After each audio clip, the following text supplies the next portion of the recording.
관계회복을 위한 소통의 두 번째입니다. 관계 속의 갈등 우리가 앞에서도 나눴습니다. 우리가 아까 묵살 그리고 지속적 성화 요 부분에 있을 때 같이 나눴죠. 시작 단계에 있을 때의 갈등의 과정의 묵살과 지속적 성화는 굉장히 위험할 수 있다라고 말을 했습니다. 중간 단계입니다. 우리가 대재앙을 초래한 4명의 기수가 있는데 1번 기수의 비난, 그 다음에 2번 기수의 방어, 3번 기수의 경멸, 그 다음에 의사 방해. 이 모든 것들은 우리가 갈등의 사람과의 관계 있을 때에 모든 갈등을 동반하게 되고 단절되게 만든다 라고 볼 수 있겠죠. 비난은 앞에 서 있었습니다.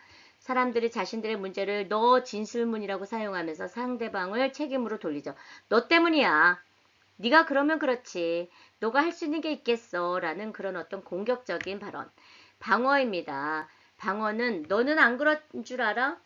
야, 너는 그렇게 안 될 줄 알아? 너나 잘해. 이런 같은 말이 굉장히 위험한 기수의 방어이죠. 3번 기수는 경멸입니다. 불쾌한 욕설, 불쾌함, 혐오, 표정 이런 것들이 우리는 경멸을 나타납니다. 의사방해입니다. 내가 어떤 말을 하려고 할 때 그런 물리적으로 자리를 뜨거나 눈맞춤 없이 반응이나 피드백을 볼 때는 굉장히 기분 나쁘죠. 내가 뭔가 말을 하는데 나가버려요. 그런 어떤 상황이 되죠? 그 사람하고는 정말 이게 적관계가 되는 거 되지 않을까요? 이런 여러 가지 갈등 가정에 우리가 있다라는 거를 알아두고 과정은 꼭 알아두시기 바랍니다. 사람들이 상대방에게 제거하고 불쾌한 말을 하는 방식의 두 가지가 있어요. 직접적인 방식은 상대방을 노골적으로 도발하는 겁니다. 너가 그렇잖아. 너는 아무것도 해서 될 사람이 아니야. 뭐 이런 식으로 얘기할 때 간접적인 방식은 자신의 불만과 의도를 숨긴 채 좀 더 직접적으로 갈등을 관리하는 거죠. 상승 소용돌이라는 게 있어요. 한쪽의 심술궂은 행동이 다른 쪽을 화나게 만들지만 서로의 화를 돋우는 행위를 주고받는 것도 있습니다. 회피 소용돌이가 있습니다. 서로에 대한 의존성을 줄이고 서로에 대한 역량을 감소시키는 것이 있다라고 볼 수 있습니다. 종결 단계입니다. 종결 단계에 있을 때 갈등을 종결하는 5가지 방식이 별거가 있습니다. 한쪽이나 양쪽의 갈등에 대한 해결이 없으면 물러설 때까지 서로가 조금 떨어져 있는 것도 되게 괜찮겠지요. 그 다음에 지배. 한쪽이 자신의 목표를 계속해서 추구하는 반면에 다른 쪽은 자신의 목표를 포기할 때 발생하게 됩니다. 타협입니다. 자신의 목표 수준을 조금씩 낮추고 서로 수용할 수 있는 대안을 찾을 때 갈등을 해결할 수 있습니다. 통합적 합의는 양쪽의 원래 목표와 소망을 동시에 만족하는 방법이다 라고 볼 수 있겠죠. 구조적 개선에서 당사자들이 원하는 것을 얻는 것과 함께 갈등을 통해 관계가 바람직한 방향으로 변화하고 성장하는 것도 되게 중요하다라고 볼 수 있습니다. 이중 관심 모형이 있습니다. 보면은 이중 관심 모형에서는 여러 가지의 회피와 수능, 그 다음에 통합, 지배 이런 게 높고 낮을 때에 우리가 어떻게 되느냐? 타협에 있을 때 상대방에 대한 관심이 높을 때는 순응하게 되고 타협에 있을 상대방에 대한 관심이 우리가 낮을 때는 회피하게 되죠. 그리고 상대방에 대한 자신에 대한 관심이 높을 때는 지배를 하려고 하고 낮을 때는 또 어떻게 나오는지를 이제 한번 보시면 좋을 것 같습니다. 이중 관심 모형에서 비행동이라고 부르는 회피 스타일이 있습니다. 자신과 상대방에 대한 관심이 모두 낮은 유형 갈등을 부정하거나 최소화하게 되겠죠. 그러다 보니까 회피하고 침묵하고 자리를 피하는 등 이런 어떤 몰입하지 않고 비협조적인 행동들을 우리는 회피 스타일이라고 볼 수 있습니다. 또한 통제라고도 부르는 지배 스타일이 있어요. 자신에 대한 관심은 높은데 상대방에 대한 관심은 되게 낮아요. 갈등에 대해 직접적이고 비협동적이기도 하지요. 수용이나 양보라고도 칭하는 수능 스타일이 있습니다. 자신에 대한 관심은 낮은데 상대방에 대한 관심은 되게 높아요. 그리고 자신의 욕구를 주장하지 않으면서도 협동과 조화를 추구하는 특징이 있다라고 볼 수 있습니다.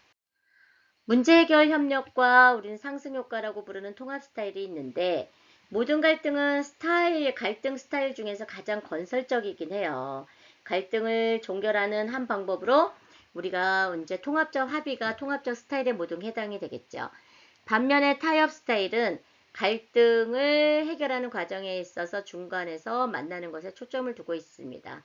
통합적인 창조적인 발상을 통해서 서로의 목표를 최상으로 달성하는 반면에 타협은 단순히 주고받는 수준으로 머물고 있다라고 볼 수 있습니다. 갈등에 대한 우리가 로스볼트의 이제 이브 엘렌이라는 유형이 있어요. 우리가 이제 이거를 이탈, 발언, 충성, 그리고 무시가 있는데 이런 여러 가지 유형이 있을 때에 우리가 두 차원에 따라 서로 다르게 나타나요. 하나의 차원에 건설적, 파괴적 차원이 있고 다른 차원은 능동적, 수동적 차원이 있다. 그래서 커플들의 반응 유형에는 이제 이탈이라는 거와 발언과 충성과 무시가 있다라는 것을 보였습니다. 이탈은 함께 살던 곳에서 나와 공식적으로 별거를 하거나 친구로 남기로 결정하는 거예요. 뭐 헤어지는 거죠. 네, 그리고 끝내는 위협, 소리를 지르게 되고 때리는 것과 같은 학대를 통해서 파괴적으로 반응합니다. 발언은 상황을 개선하기 위해서 능동적이고 건설적으로 행동하기도 합니다. 상대방과 문제를 토론하고 상대방에게 무엇이 자신을 힘들게 하는지를 물어보게 되기도 합니다. 충성은 우리가 좀 더 시간을 들이고 과거에 좋았던 기억을 회상하고 그리고 낙관적으로 기다리고 좀 더 나아지면 기도하는 행동을 통해서 우리가 건설적으로 반응하는 것입니다. 무시는 그냥 회피하죠. 상대방의 상호의 전성을 줄여요. 수동적이고 파괴적으로 행동합니다. 우리가 옆에서 많은 사람들을 봤을 때에 이 네 가지 유형에서 분명히 있을 거예요. 그런 사람들을 저 사람은 저런 거가 맞아 있어 나타났었어 라고 느꼈을 때에 내가 그 사람하고의 관계가 어떤지 갈등의 관계는 어떤지를 한번 주시해서 생각해 보면 잘 알 수 있을 거라고 생각합니다.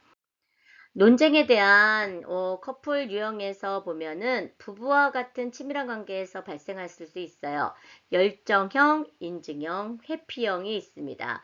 그래서 그 나머지는 우리가 하나는 나타나지 않지만 결혼생활 안정적으로 지속시켜주고 나머지 하나는 그렇지 않다라고 볼 수가 있겠죠. 요구 철회 패턴입니다.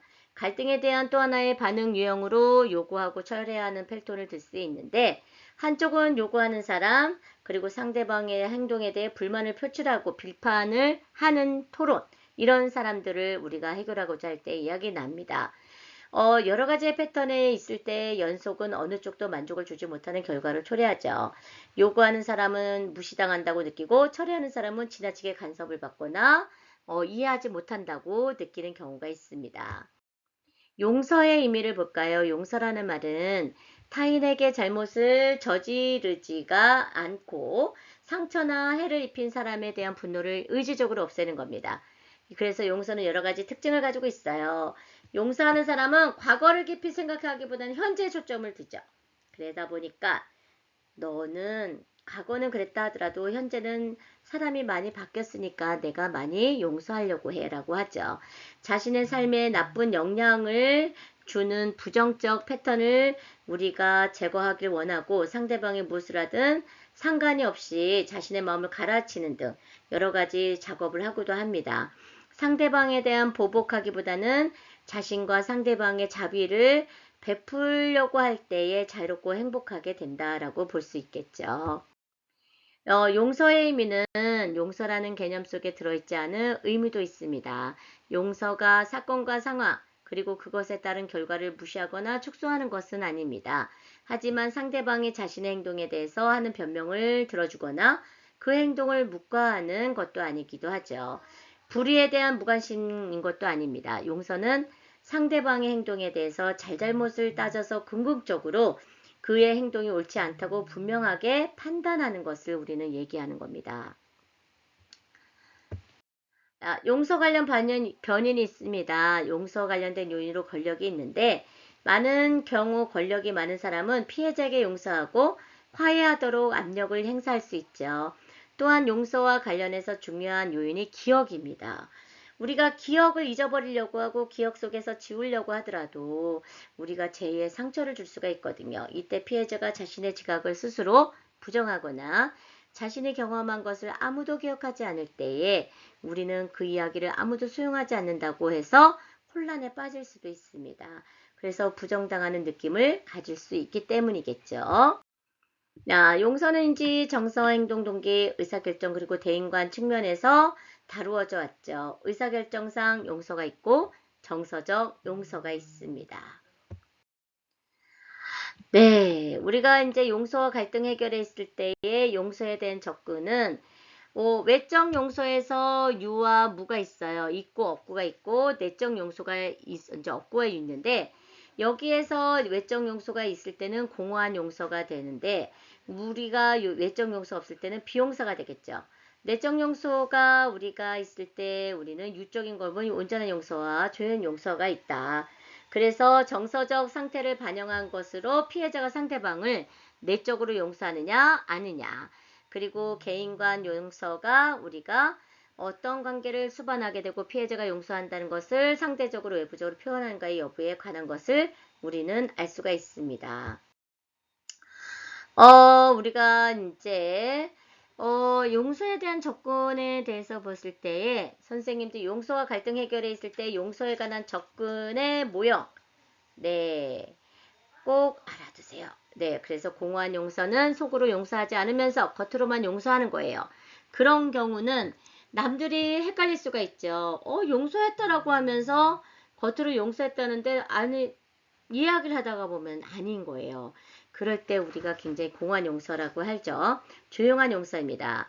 용서와 공허한 용서와 정반대의 유형인데 가해자를 속으로는 용서하지만 겉으로는 그런 표현을 하지 않는 겁니다.